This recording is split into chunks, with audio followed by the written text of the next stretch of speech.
Hello, I'm Ernie Kaiser, a trustee of the Weston Historical Society. With me is Karen Giannitti, a native Westonite who is deeply knowledgeable about the history of the town, and was a longtime volunteer as a collections manager for the Society, as well as the editor of The Chronicle, its historical almanac. Today is January 14th, 2016, and Karen and I are here to interview Judy Albin. Judy lives in the historic Morehouse home, which dates back to 1859. She has been a commercial artist, a teacher's aide in the Weston Elementary School, and a well-known local volunteer. Judy is also well-versed on the history of Weston's Morehouse family, whose ancestors fought in the Civil War. Today, Judy continues to express her creativity in her art, samples of which decorate the walls of her home. Thank you for inviting us into your home, Judy. Let me start off by asking, when and where did you grow up? Well, I was born in Pittsburgh, Pennsylvania, and I lived there until I was about 6 years old, when my stepfather's business, he worked for White Tower, they moved 20 families east, and they wanted to open up a main branch in Stamford. We ended up in Rowland, and that's where I basically grew up until shortly before I was married. Okay. What was your family circumstances? You moved there, you lived in a home versus an apartment type of thing? Well, when I was born, my sister was also born 2 years after me, and my mother left our biological father.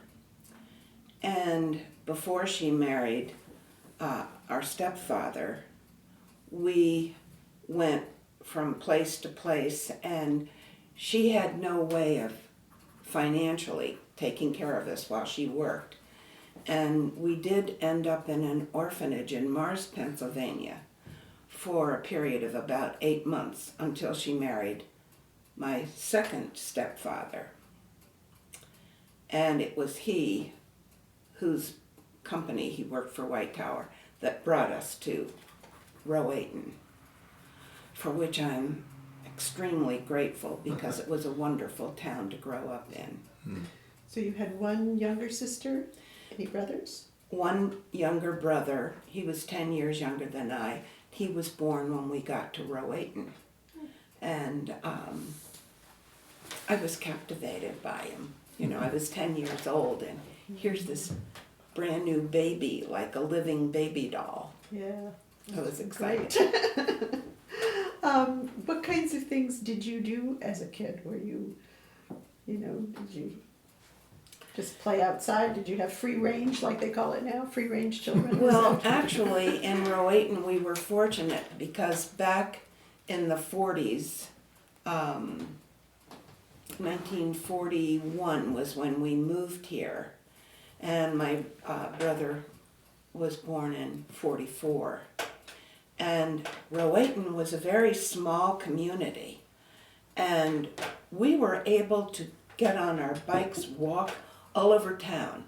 Everybody in that community knew who we kids were, knew our parents. So if we went off the track, so to speak, it was told to our parents. And get away with Sure. the thing. No, we could not. One of the fun things we did do was to take a penny bike ride, and that was to get on our bikes, and when we came to the end of the road where we had to turn left or right, we'd flip the coin. Heads, we would go one way, tails the other. And we did this all around until we would come to a road that we weren't too sure we wanted to take because we didn't know it. So we would cancel that coin flip. But that was one of the fun things we did. And we skated at the old school pond. We went swimming down at Bailey Beach. We were just all over that town. Played ball, softball, and it was great. What kinds of things, were your meals pretty much the same as what you cook today? Or were they more limited? Or Sort of. My mother was a very good cook, And one of the things she made was a good macaroni and cheese, which I in turn did for my family, which became the favorite meal here. What are we having? Mac and cheese? Oh, yes, they would be excited. That seems to be a universal. Yes, that hasn't love, changed. everybody. Right. Did you shop, was there much shopping in Rowayton, or did you have to go to Norwalk or Stamford to do big shopping? Basically, any large amount, my mother went to an A&P in Darien or South Norwalk. She would go up there. Mm-hmm. So, and we had buses, you know, that you could hop on and take the bus. That's right. Okay. When did you realize that you had a talent for art? Did you always draw, Judy? No, the only time I remember it first coming into play was when I went to the Rowayton Elementary School. And we would have an art teacher who would come in periodically. And she would have a lesson. And we all would have to do the same drawing. And my drawings usually came out very well, and she would show the class. And it got to a point where my friends would say, Judy, would you draw this roof for me? Or would you draw this tree? I can't make it right. And then paper dolls were pretty well known then. And my sister and I had our supply.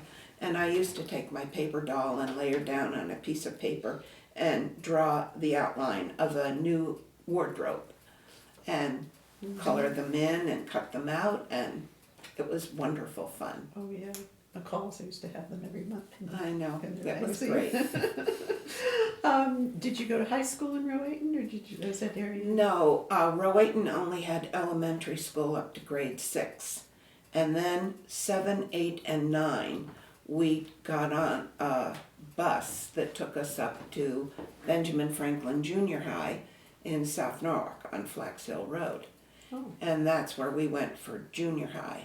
Then, after we graduated from there, we went to senior high for grades 10, 11, and 12, and that was the Norwalk High School, and it was on East Avenue. It's now the town hall, which makes me sad because I really loved the high school. And now it's so changed. It's Yeah. externally, it's okay, but Okay. So now we get into your adulthood and meeting Ernie. I tell us about met that? Ernie when I was 13. I was in the Girl Scouts, and we had square dancing was very popular then. And we planned a square dance, a number of them, but the first one in a neighbor's barn. And we girls were to invite a boy to go to the square dance. So I gathered up my courage because I had seen Ernie a couple of times. Liked him. He had incredible eyes, but most of all, a wonderful smile. And so I got courageous and I called and asked him to the square dance. And he said, I'll let you know. Then one day he came up the road on his bicycle, and there was a little boy across the street from our house that his chain had slipped off his bike. And Ernie went over to help him fix it. And he came over and I had gone to the door, and he said, do you have a screwdriver? And I thought, oh, please God, let me have a screwdriver and know where it is. So I found one. Thank God, ran out, gave it to him. When he returned it, he said, oh, about that square dance. He said, yeah, I can go. I said, oh, great. I took the the screwdriver, managed to get into the house, flopped down on the couch and said, he said yes. I love it. And as I say, I was at the ripe old age of 13. And when I got to the riper age of 23, we met at the altar in Rowayton, and we were married. So What you a- actually dated all that time? I mean, We dated not really off dated and when you were on. 13. I mean, we were a nucleus of teenagers with an age span of 3 to 4 years. Even though we had friends at Norwalk High School, Rowayton was a community unto itself. And we did a lot of things. Square dancing, as I said, was popular, and they had them at the school periodically. Norwalk Rec Commission had formal dances with a live band down at the beach in one of the big veranda buildings. And so we would get together there. Canasta became popular. We went to different houses and played canasta, spin the bottle, and a few other things. Tisk, tisk. Shocking. And had a grand time. And as I say, it was on and off again. He went to a prep school in Maine and then to the University of Maine. And I went to what is now Central Connecticut and then to school in Ohio. And then he went into the Navy, so our communication was through letters. He was terrible at writing letters. And then Navy, he would come home once a year because he was stationed in San Diego. And one Christmas when he came home, we had moved from Rowayton to West Norwalk, and he came to the house in West Norwalk.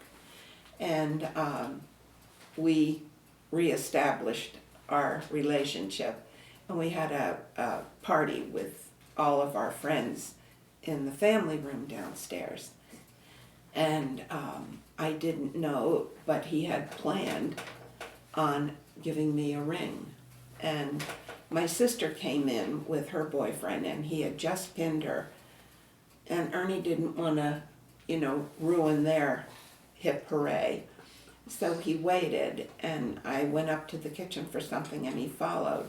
He tapped me on the shoulder, turned me around, grabbed my hand, and put the ring on my finger. Well, I dissolved. I was so ecstatic. And that was Christmas Eve, and the following August 10th, 1957, we married. Did you go to college for art, Judy? Did you? I went take to classes? teacher's college. Well, in high school, they knew I loved art, and the art teacher was very aware of it. But in those days, they didn't encourage young girls to go into a profession other than teaching, being a secretary, or nursing. And I knew I liked children because I did a lot of babysitting. So I elected to go to teacher's college in New Britain, which is now Central. I was there for 2 years. During my second year, my art instructor was really caught up in my artwork, and he said, "Judy, you should be studying art." About what year was this, Judy? Let's see, I graduated in 52, 53. This was 54-ish.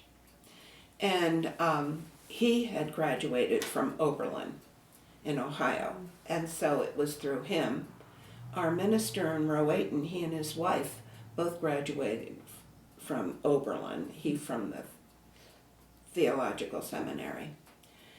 And with everybody's help, letters of introduction went out to Oberlin, and they accepted me. So with much trepidation, I drove out. My stepfather drove me. And I ended up in a wonderful dormitory, and they actually had me the social chairman, which would have blown my mind before. But we had a good time. But I had 2 art classes. One was life drawing, and I did extremely well there. Then the other was painting class, and the instructor I had was ready to tear his hair out because I was so detailed. And he wanted to stand me about 12 feet away from a 10 by 10 foot canvas and throw paint at it just to loosen up. And he said, "Why didn't you go to commercial art school?" I ground to my teeth, remembering back when my advisor did not encourage me to do that. So I got home that summer, or beginning of summer, and I said to my parents, "You don't need to scrape the funds to get me back to Oberlin. which I had really thought I was doing and signed up to live in French House, I said, I'm going to go out and get a job. I've got to find out my niche. I've got to find out who I am. So that took me to the workforce. And my first legitimate job, not babysitting, this was a good job, at Burndy Corporation. And that's where I started doing artwork. Just to move back slightly, were you already in Weston at that time, or when No. did you and Ernie move to Weston? No, and this why? was before we were married. This was, right after I finished my third year of college. And he was in the Navy. He had just gotten in. And This was what, 55? 55 then? yeah, 55-ish. Mhm. And I started there at Burndy, 55. Yeah, sometime in 55. And then, as I say, Ernie came home one Christmas. We were married. And the art director in the advertising department where I was gave me a letter of recommendation, knowing I was going to end up in San Diego, where there was a large company called Convair. And he gave me a wonderful letter of recommendation.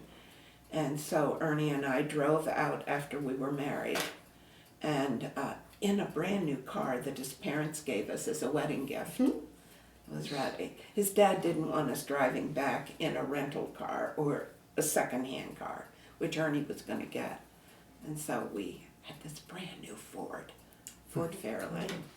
Anyhow, I did get the job at Convair, and really, really liked it. And I was in publications, and they gave me pen and ink, and I worked on the galley for this 880 aircraft, which I don't think ever was constructed.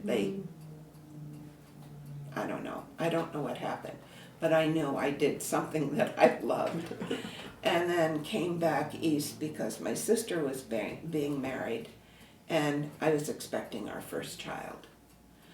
And Ernie's ship was going to be going out on maneuvers and then up to Mare Island to be refitted to handle. He was on a subtender.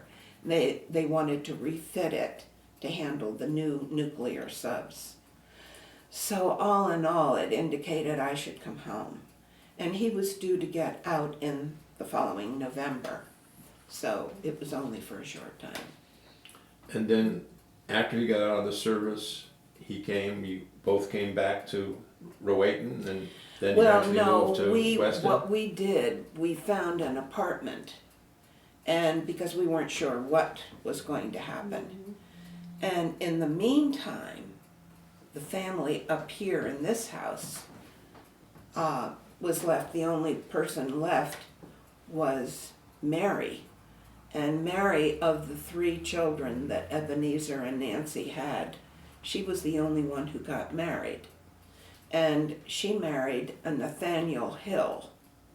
And they had 1 child, a daughter, who in turn married a George Albin.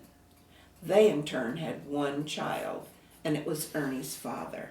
For heaven's sake. So that's how this house ended up in just Ernie's father, because it was the only survivor, the only child. Only child.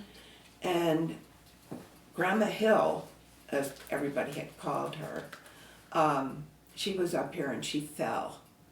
And she had no phone, no plumbing, no wiring, no nothing.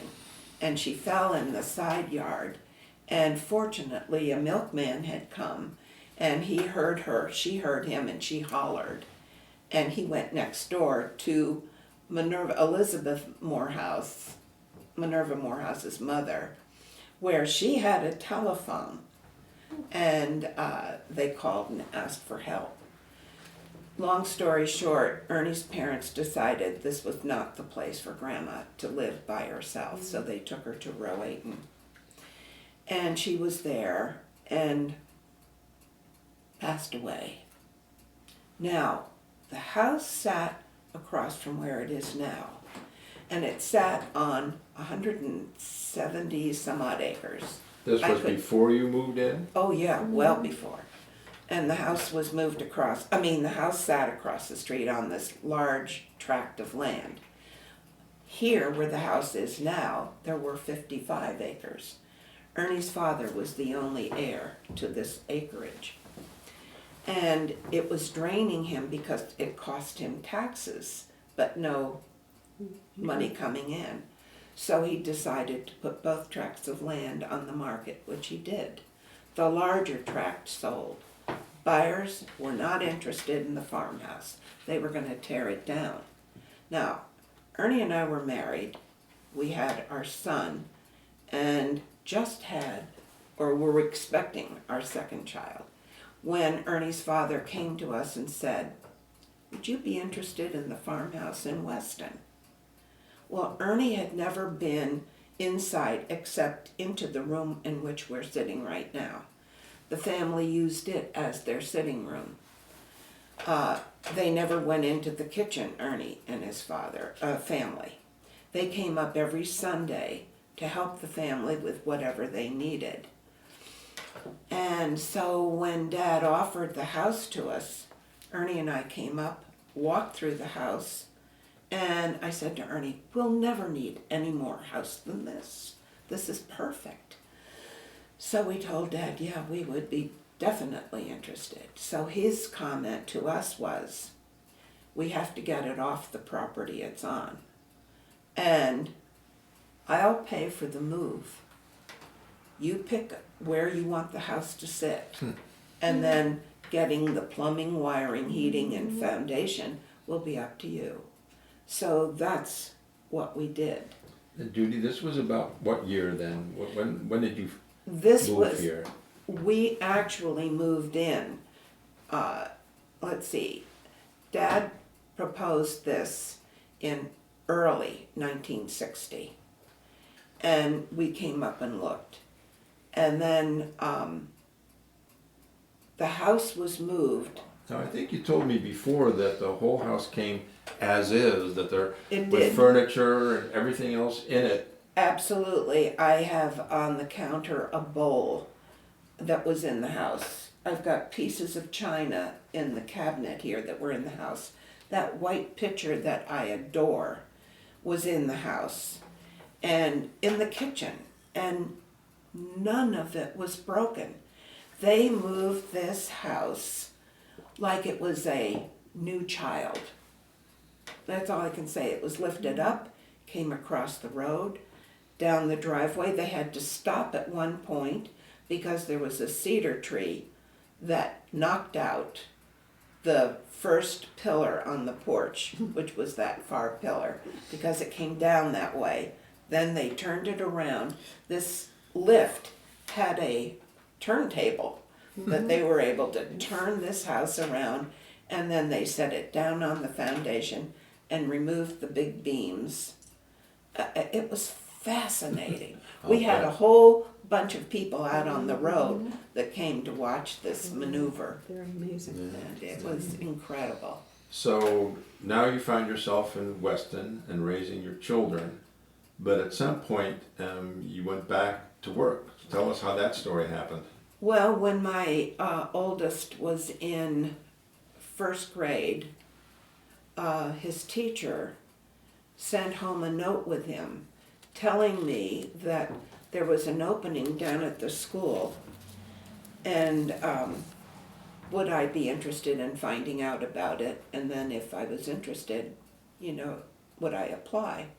Turned out it was cafeteria aide. They had had volunteer mothers come into the cafeteria. Well, they found that not all the mothers were reliable, or something would come up, and for some reason a mother couldn't be there. Trying to find substitutes was hair pulling. So they decided to throw it out and see if they could find somebody.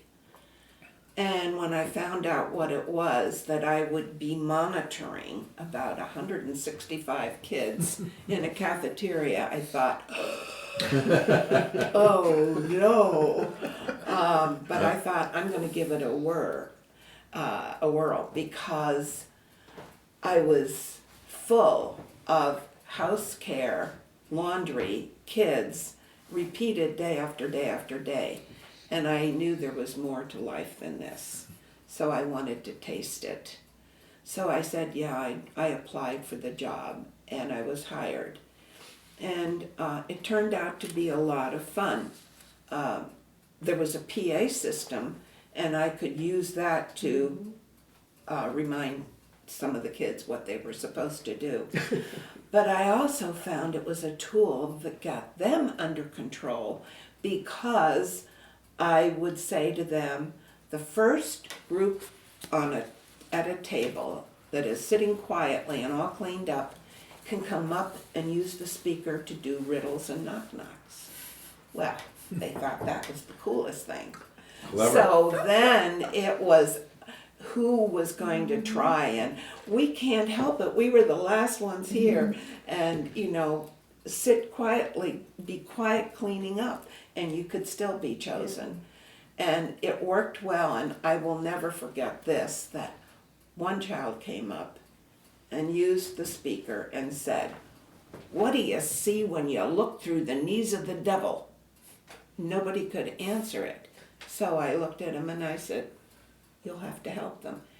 "Great balls of fire." I took the speaker, the microphone away from him, and I thought, oh my word, what have I done? What door have I opened? Babes. Oh boy. But then eventually you went on to teaching, correct? Or Well, teaching aid? a teacher's aide. They gave me more jobs to do. I did an auditory discrimination program for kindergarten and first grade, because the speech department was overloaded, and found that a lot of these kids had baby talk that they were carrying over. And once they were made aware of the correct initial sound for certain words. And so I did this, and I used as a helper, I created a puppet out of a sock, and I named him Mr. Mears, with remarkable lime green listening ears, because I had lime green felt. And the kids thought he was great. And so as I would introduce a new sound, I would make Mr. Mears' ears wiggle, and I said, "See, he's listening." So, and that worked, and I did that for a couple of years. They also had me go into a classroom as an aide to help they would have two grade twos together, and with the two teachers working together, and I would go in and help there. And then for the last few years there, they had me become a math aide to help kids who were struggling in math. I could identify, because that was one subject in school I hated, and I never did well. To this day, I hate math. But Second that. I had the kids come, and because of my art, I was able to create some fun board games that they really liked. And gnomes were coming into fashion then, and the kids loved gnomes, and I created number gnomes, and I had a number gnome board game, and I ended up in a small room over in the bottom of Morehouse, and I called it the gnome home, the number gnome home. And the kids would come, and every once in a while I'd have a new gnome, and I'd wait to see how long it took somebody to notice. But more importantly, I also had a box that I called my energy box. And because we were scattered in 3 different buildings, if the kids didn't remember, or the teacher didn't remember that they were supposed to send so-and-so to math, then they would have to use the speaker and break into the classroom, "Would you please send so-and-so?" And I didn't want that to happen. So this box, I had in it chocolate chips, banana chips, different things that I knew kids who had allergies would still, I had raisins, and different things to make them feel good. And the deal was, if you use your energy to remember your math day and come over and do just what I ask you to do, I'll replace your energy out of my energy box. And they could open it up and take whatever they wanted that was in the energy box.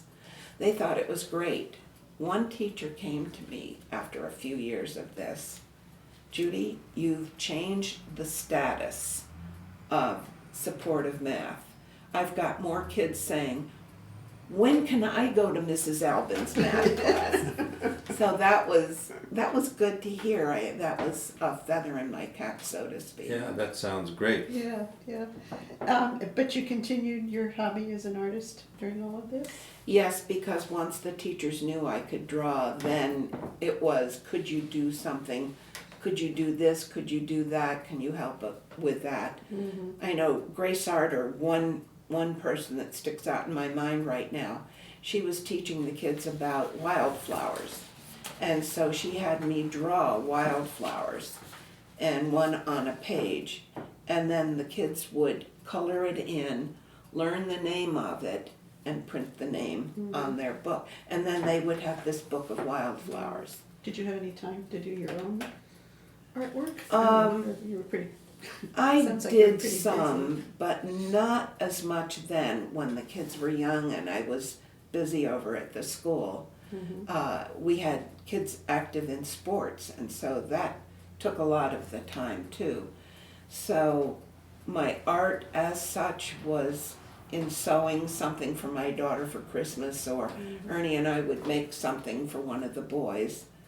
And I didn't do that much then. Every once in a while, during the summer when the kids were home, I could sit at the table, either here or the kitchen, and do something because I was just interested in it or wanted to do it. Right. And it was relaxation for me, and I needed that.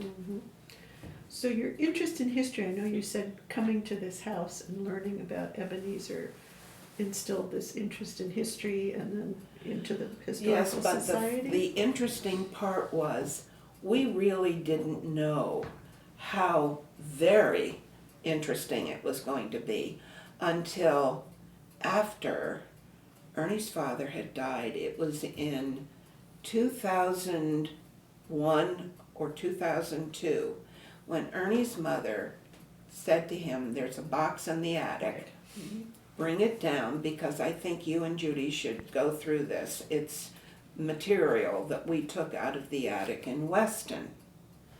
So here on this very table, this big cardboard carton sat. And Ernie, who was a traveling salesperson, and he was 365 days a year except for vacation, he would be busy upstairs, but I would pull some of the things out. And one of the things I pulled out was Ebenezer's letter from California. And the first one I read was dated August 10th, I think. Maybe it's not here. Where do I? Oh, here. The first letter I read was dated August 10th, 1851. And I pulled out this letter that I now have here, but I can show, here it is. And I'm sitting here reading this beautiful manuscript. His cursive is gorgeous. His spelling was atrocious. But it dawned on me, my goosebumps got goosebumps when I realized I was holding the very paper upon which he had written, and it was from Murderer's Bar, August 10th, 1851. And I went, oh my word. And I put the paper down on the table and took my hands away from it And I thought, what do? I don't want to ruin it. Well, it's not ruined because it's still here in acid-free folders. And then we found another that told about his trip when he went to California. And he went through Panama. He didn't cross country. And I actually got a map and wrote down what he wrote and identified it here on the map and put it in writing so I could easily track. No Panama Canal, so there was quite a bit of work getting over there.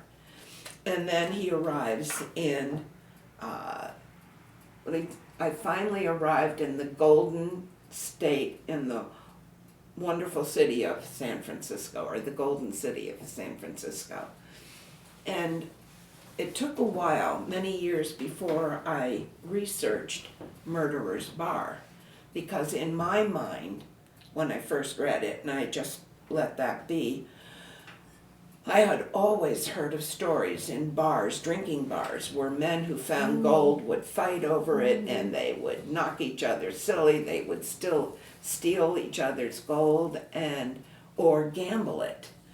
And so Murderer's Bar, I'm thinking, oh man, Ebenezer was there.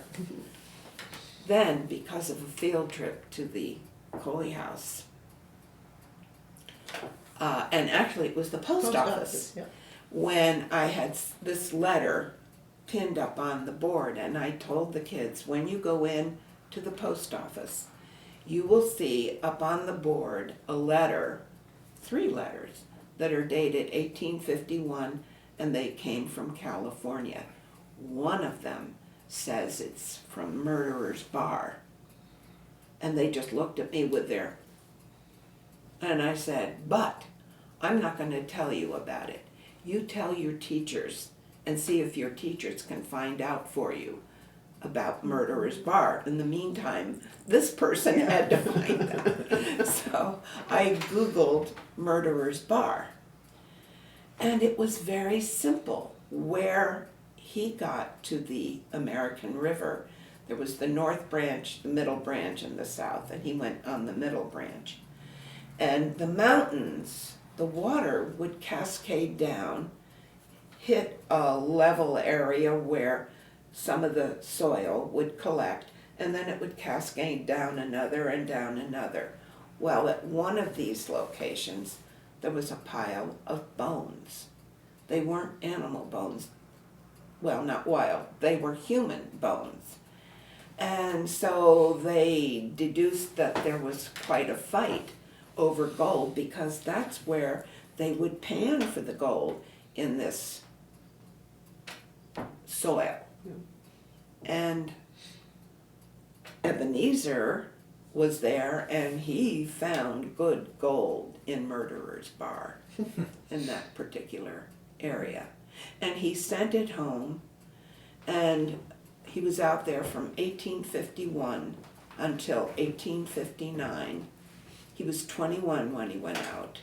His mother and brother were in a small house, and he sent money out for them to have a house. Their father had died when Ebenezer was 17, and his older brother, David, was with the mom, with their mother. And so the first house was built, which is now at Morehouse Farm Park. And then he had this house built. Both houses were built almost the same identical layout, built by the same people, I'm sure. Mm-hmm. And then Ebenezer came back in 1859, and he married Nancy Bennett Rowland, who was the eldest daughter of a Judge Charles Rowland here in Weston.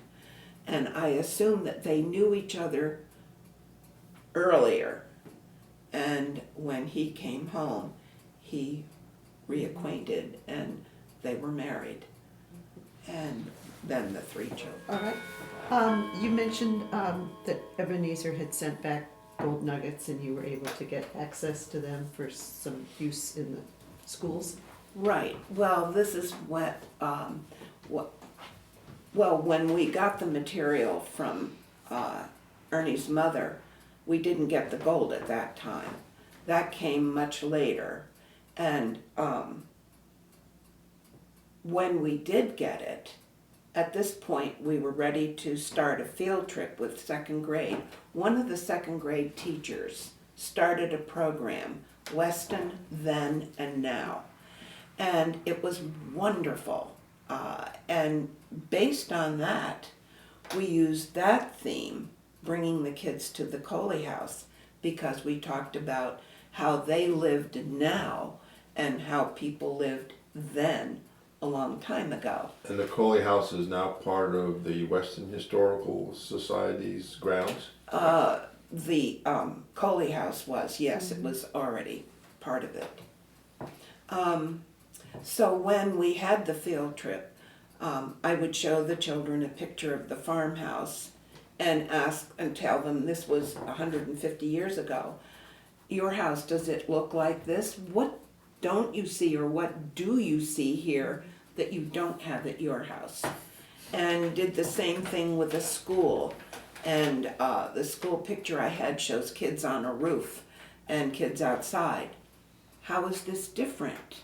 And what I wanted from them, and finally did get, no playing fields, no school buses in sight, nothing. And kids on the roof, can you get on the roof at your school? I think you'd get into a lot of trouble. You would, indeed. And so we did that sort of thing. And then I told them that the house they saw in the picture was built by a man, Ebenezer Morehouse, who was my husband's great-great-grandfather. And I live in that house today. But he had it built with gold rush money. And he came back with gold. And so then, in my hand, I would hold out this gold nugget. And they would look at it and kind of, ooh. And I'd say, now, I'm not sure how heavy this is, but it's heavier than it looks. And so I would let each of them get a chance to hold the nugget. Well, that spread around that first group of second graders like wildfire. We get to hold real gold. And they did. And this particular nugget, Ebenezer evidently had it fit with a pin so his wife could wear it at the top of her blouse. I removed the pin because I knew children were going to be holding it, and I wasn't going to wear it at the neck of a blouse. Then the other thing, Ernie's mother had this nugget on a charm bracelet, and this was probably on a chain that she could wear around her neck. And so, knowing you were coming here, I went to the safe deposit box and got these so that you could see them. And it's interesting, another part of the school, Mr. Mike Chappa, who is a science teacher at the high school and is still today a teacher up there, he contacted us and asked us if we would bring the gold nugget into his class so his class could see it. And we did. And he happened to have a class of seniors. And the larger nugget was the one we brought in. And it was passed around so every student had a chance to hold it, examine it, and then when it got back to the teacher, they used several different methods for weighing, displacement as well as on a scale and something else. Then Mr. Chappa said to us, do you know if this is really pure gold? Have you ever had it tested? Ernie said, no, we just assumed that it's pure gold. And he said, well, would you let me test it? We said, absolutely. Well, this was the new wing of the science department, and it had that in-the-wall compartment that he could put chemicals that could be harmful to the class and it was closed off from them. There was a hole with a glove that he could go in and do things. So, this nugget was placed inside this glass compartment. And Mr. Chappa put his hand in there, and he went to one of the bottles and got something out that he began to drop on the gold nugget. Now, we're all gathered up like kids in a candy store with practically our noses against the glass, watching these drops of liquid. And Mr. Chappa said, "So, what is happening?" There was silence, and finally one kid said, "Nothing." And he said, "Well, what does that mean?" And then several said, "Ah, it's pure gold." And he said, "Absolutely." And with that, they all kind of, "Yeah, terrific. Oh, real gold. This is solid." It was much excitement. And then when Mr. Chappa finished and returned the nugget to Ernie, he said to him, "Would you approve, there's a little piece of gold sort of hanging off here. Could I break that off and have it for future testing with the kids?" Ernie said, "Absolutely." So he let him break off that small bit of gold that was big enough that Mr. Chappa could again test and say it came from somebody in Weston who went out west and found it. Wonderful. Now you have other important documents that you brought to show. Yes, I brought, because when we went through all of this material, we came across a leather diary, and Ernie opened it up, and he was shocked because it was dated January 1, 1863, and it was written by Rufus King Rowland, who was Nancy Rowland Morehouse, Ebenezer's wife. We figured in her family.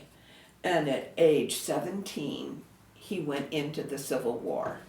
And his first, he tells about, his name is Rufus King Roland, and he tells about that he's part of the Banks Division, and the first entry is dated January 1, 1863, and he goes on until August is the last entry.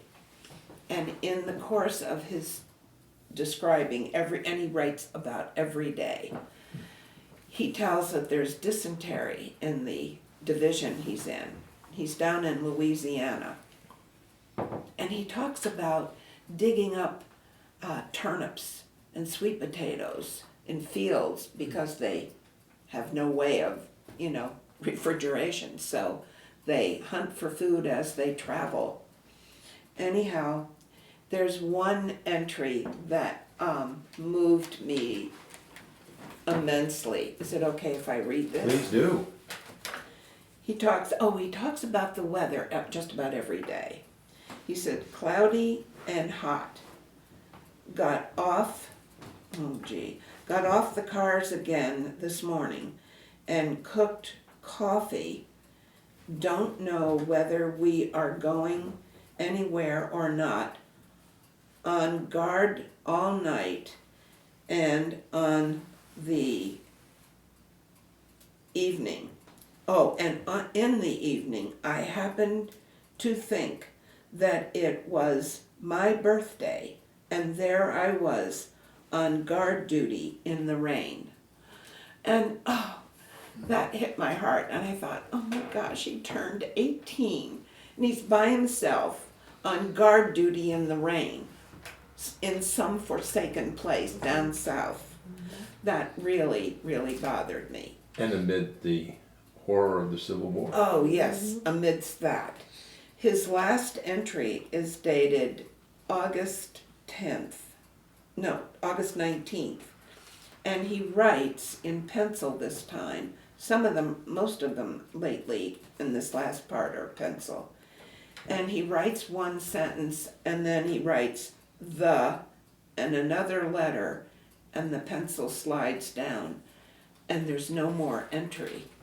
And we knew he passed away that fall, and he's buried down in the Weston Cemetery, just above the garden, along with all the whole family, Ebenezer, Nancy, Charles, Mary, the whole group, and so is Rufus. Well, anyhow, he's there with the whole family. He does go into quite a detailed skirmish that occurred, and I would read it, but some of the writing is difficult, and I would struggle. If I had redone it so I could read it clearly, I would do it, but that's kind of hard. Is this what precipitated you and Ernie doing that nice award for the high school in the history? No, this had nothing to do with Rufus. That came as a result of Ebenezer's son Charles Morehouse. In fact, when he was born, Nancy and Ebenezer named him after her father, who was the Judge Charles Rowland, and he is known as Charles Roland Morehouse. And he was a very good student and ended up teaching at the academy here in Weston. And during the course of his studies, he received many certificates of merit, which are these. And when we got involved at the Historical Society and the second grade field trip, I made colored copies of these certificates and gave each teacher enough certificates so that each of the children in her class could earn it. And they had to do something that the teacher thought was worthy, whatever it was. Could have been a kind deed. It could have been, gee, you did well on that paper. It would be up to the teachers. There was also a fun farmer's puzzle that I made copies of for the kids to do that. Then, when the History Award was being awarded at the high school, they asked if we would be interested in doing anything there. And to honor Charles Roland Morehouse, Ernie and I decided that we would honor his memory by giving the History Award at the high school. And we've done it, I think, just about every year since then, which is very nice. Makes me feel good. I can certainly understand why. So let's turn to a little different part of life in Weston. Tell us about the friends you and Ernie had, what it was like to live in this neighborhood, things like that. Well, it was interesting because when we moved in, it was December. In fact, we moved in on December 11th, 1960. And it was a Sunday.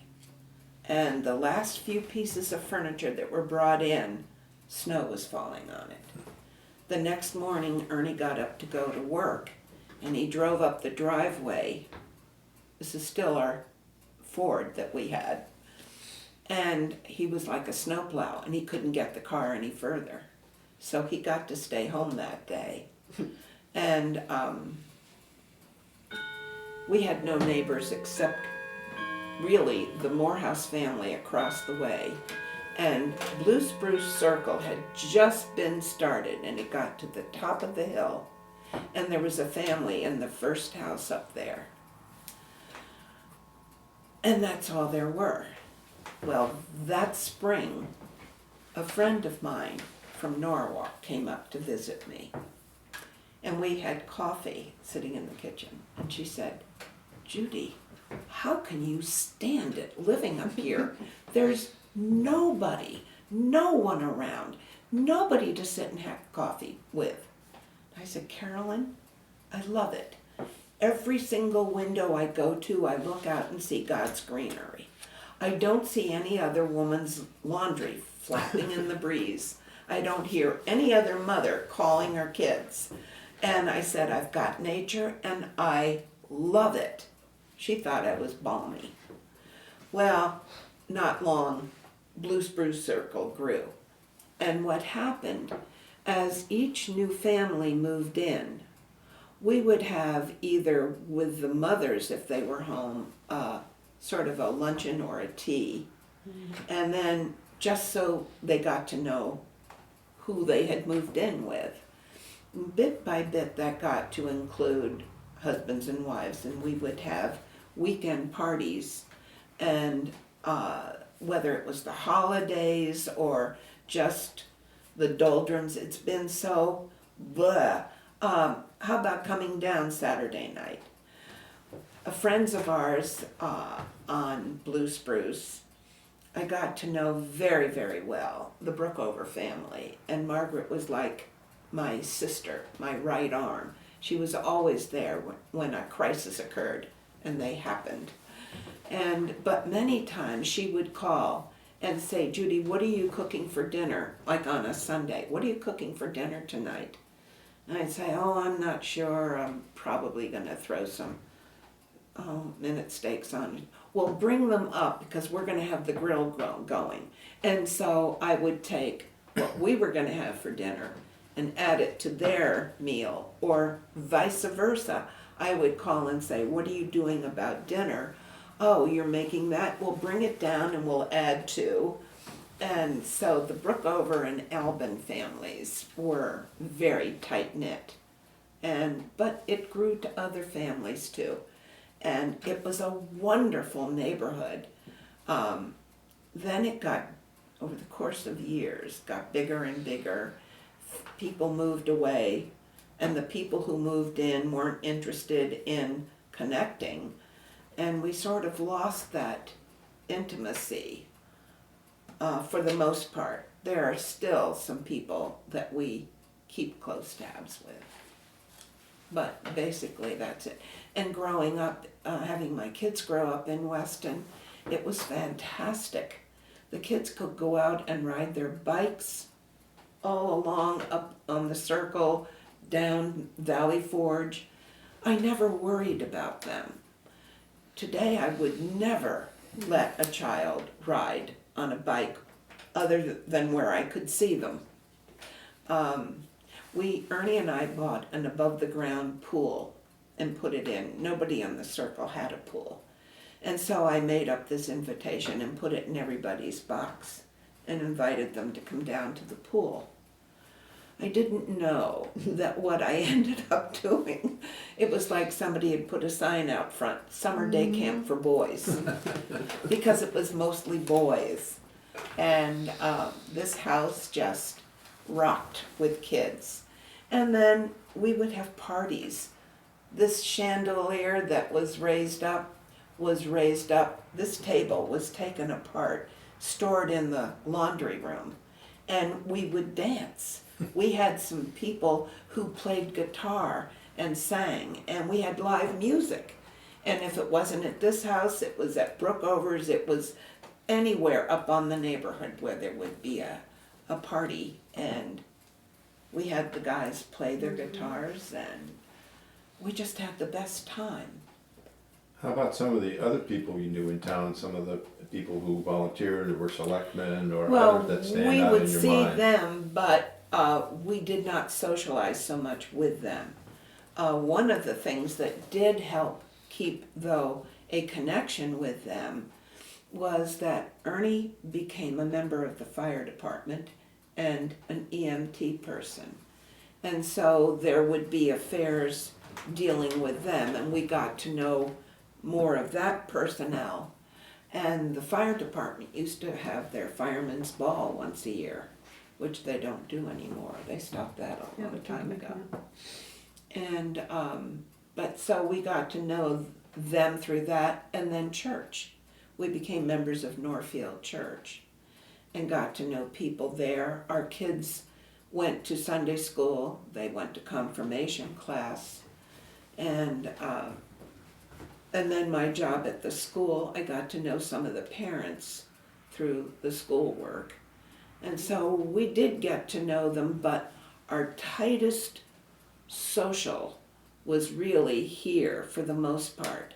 And then bit by bit, it spread around and grew. Okay. Looking back, I know you came to Weston because of the Morehouse family. And what do you think their impact on Weston was, and what did they do to make this money and to make them so successful? Well, from what little I have been told about the family, Ebenezer and Nancy, and them raising their children here, bit by bit they bought more land and they raised potatoes and onions and did a lot of haying. They needed to do what they could to supply their needs, and so they had their own garden. Charles, as he got older and got into teaching, he was able to contribute to the family too. But in the meantime, farming was kind of going downhill. And Charles got into, because he was buying more land, there was a lot of wood, trees, and so he got into timbering. And then I think he met up with somebody else. The two of them together did some. I can't remember how I know this. And then that was not for very long, and then Charles continued on his own. And at one point, I understand, he had about 2,000 acres between Weston, Easton, and Fairfield, and had quite an elaborate deal going. And this was before Valley Forge was dammed, right? And Yes. the Saugatuck River Yes, all reservoir was before. built. Although, in the book, The Village of the Damned, there is a section, and part of it where they talk to Charles, and he recommended that the dam be built because he knew that it was going to help in the long run, not hurt. And the people living down in the valley were hurting. And in fact, one of them, from one of the families, actually came up and stayed at Lizzie Morehouse, Minerva Morehouse's mother, and Minerva, and stayed with them for a period of time. She would sort of come and go, and but she was hurting, being able to keep herself in good health. So Charles was the one who began to sell it off eventually? Yeah, he began to sell off what he did after he had timbered it, and bit by bit it was sold off. And I can't remember much about when he died. I just know it was in the early 20s, 1920s, 30s. I have the dates written down, but I just can't call them to mind. Minerva ended up deeding the property to Weston, what is now the Morehouse Park. She had watched the houses go up on Blue Spruce Circle and was very, very against it. She did not like it. Unfortunately, some of the kids that lived in those houses would come into her property and they would wreak havoc. In fact, one kid started a fire that I remember standing in the front yard looking at the flames, and I thought, if the wind picks up, the flame goes across to pine trees, and we had a lot of pines, and I thought, we could lose our house if they can't control this fire. It was huge. And one of Minerva's friends, Ruth Robinson, that lived up on Godfrey Road. Mm-hmm. She came down, she was a good friend of Minerva's, and she came down with cat boxes because Minerva loved cats, and she had about 9 or 10 of them. And so they had to get these animals out of her house because they feared her house was going to burn. And it turned out this whole thing was started by one of the kids off the circle, playing around, and it got out of hand. Yeah. And then eventually she decided to deed the property to the town? Well, what happened was that Minerva mentally was failing, and we all knew it, but what can you do? You can't go to somebody and say, you can't live here anymore. Somebody tried that, and Minerva's temper came to the fore. Talk about fires. Whew. Anyhow, it was a postman who came to deliver the mail, and he saw her, and he called one of the police and said, this is not good. She was not properly dressed, and she was waiting for the mail, and she just did not present a good picture. So he let the police know, and in turn Steve let everybody else know. yes, So that she got a lot of people involved. Now, because of all the houses being built, she was adamant that she didn't want a single house built on her property. No way. And one of the things that she would tell Ernie and me when we would be talking to her, she would love to see kids playing and hear laughter, because she, as a child, and she was an only child, but she had her horse and she would ride through the fields and love it, and she felt good. And knowing that if kids were there having fun and playing games, she thought that would be great. So when the town approached her, she agreed to deed the property to the town for athletic fields, or even a school. Well, they tried the school bit, but that didn't work because of water problems, I think. And so she agreed that she thought the playing fields would be great. And I know after the fields were in place, and I would be outside, and Ernie too, and we'd hear laughter and the kids cheering, and I'd look up at the sky and say, are you happy, Minerva? Are you happy with what's going on your property? She must have been. She must have been. Absolutely. Yeah. Going back to your artwork, Judy, what types of mediums do you prefer? Do you do oil painting, watercolors?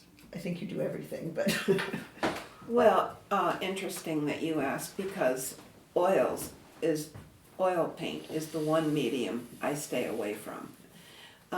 Primarily because it takes so long for it to dry in between different colors. And I found, because my daily life schedule, I didn't have the luxury of that kind of time. So I went to pen and ink, I went to colored pencils, and then when acrylics came out, I loved those, so I used those. And then got brave and started taking some classes in watercolor. And I have just loved doing watercolor. I was also introduced to etching on a fungus. A friend of my in-laws down in Rowland had known about this, and he gave me my first piece of fungus. And he told me how it had to be really firm. It couldn't be this soft, spongy stuff. In fact, it grew, it's bracket fungus is what it was called. And back in the days when we had the Native Americans, on some trees they were able to use it like step ladders. It was on so firmly. And to get it off, you had to really whack away with an axe and clear the tree. But he told me how you could etch with a sharp pointed instrument, and it would look like, yes, what is it the Eskimos do? Scrimshaw. Scrimshaw. That's exactly it. And I was absolutely captivated by this. And I have done several pieces. In fact, one of the pieces that I'm most proud of, I have a picture of it up there, a pair of mallards. And that fungus was big enough, it was sitting on this chair, so it's as big as the seat of the chair. And when George Gadara owned Cobb's Mill, at one point, I decided that I had no place really to put it here. But Cobb's Mill had ducks at one point, mallards, and I thought, I talked to Ernie, let's go see George and give him the fungus. And he took it, and he had it in Cobb's Mill until he left Cobb's Mill, and he took it with him, which I was pleased that he took it, because I gave it to him, not to Cobb's Mill. And so I used that pen and ink, as I say, and then, oh yes, Blake Hampton in town had, he's an incredible artist, and he was doing this Scherenschnitz, and he did one of Norfield Church, which is cut out paper in layers to give a three-dimensional effect. He did one of Norfield Church, and I used to go there when I would be in the office, and I would stare at it and examine it, and finally decided I'm going to try and do this myself. So I did, and I did one of our house. It's small because it requires a deep frame, and Well, we shall look forward to seeing some of that. yeah, that was And we'll be that was showing a lot some of of that. fun. Yeah. And concluding, tell us a little bit about, well, give us some memory about some of the favorite things that you can look back upon. Well, one of the things I look back upon that I can talk about is not here. Oh, it's here. When I worked at Norden Systems, I was in publications and loved every minute. And I managed to do one project that won an award for me from Norden Systems. I got this plaque, and I got a certificate, a financial certificate, and it was all for this book, Productivity Team Skills. It was that Norden used to use outside source for productivity team improvement. And then this one gal decided that they would do it in-house. And she came to me and asked if I'd be interested in working with her on this project. I said, sure. Why not? So this is what I did. It was a 5-day deal, Monday through Friday, and every I turn pages, but I developed this character, and it was on the cover, and then all through the book I used the character for illustration. Now I'm not finding any of them, but it was a challenge to come up with something that fit the topic, and then to come up with an illustration that would work, whether it was a technical illustration or these characters. And I wanted the character to be not feminine, not masculine, it just a character. And because men and women were involved in this. And it was so successful that they had the pattern department cut one character out of a piece of plywood, 4x8. And they did, and then they had a contest to name this character. And the person who won named the character Pip. Now, Norden was part of United Technologies, and they had to send this whole deal up to headquarters to get approval of the character itself and the name Pip. And this letter came back, and it said that unless somebody outside disagrees, go ahead and use it, the character as well as the name Pip. So that's what happened. While I was there, I got to do fun things for the productivity team. And these are copies of some of the posters that I did. And communications, and they're all loose. And then, oh, this one was fun. Yeah. And then there was, Entry. just, oh, here again, productivity, potential, from the acorn to the mighty oak. And these are all things that I created. So my creativity was growing, my creative thinking, because with anything, the more you're asked to do, the more you do it, and the more you do it, the easier it becomes until it's worn out. And then you Well, say, we can certainly see why you "Sorry." have such. We can certainly see why you have such great pride in your art and your creativity. Oh, I've just always enjoyed it. I've always enjoyed using it wherever. Like Dr. Tomasello, who was principal at the elementary school. After I left Norden, I went back. My final days were 10 years in kindergarten as a kindergarten aide. Oh gosh, I loved it. Loved it. I would whistle my way in and think, gosh, they're paying me to do this? I mean, this is unbelievable. But Dr. Tomasello realized that new kindergartners, they can't read. And here they were going into Miss So-and-so's class, or Mrs. So-and-so's, or Mr. So-and-so's. And he said, Judy, maybe you could help me out. Suppose we go to each teacher, have them decide what book character they really like that's of that level. And I would take that book character, and Ernie made wood plaques for me. And I painted the characters on the plaques, and they were mounted just outside the kindergarten doors.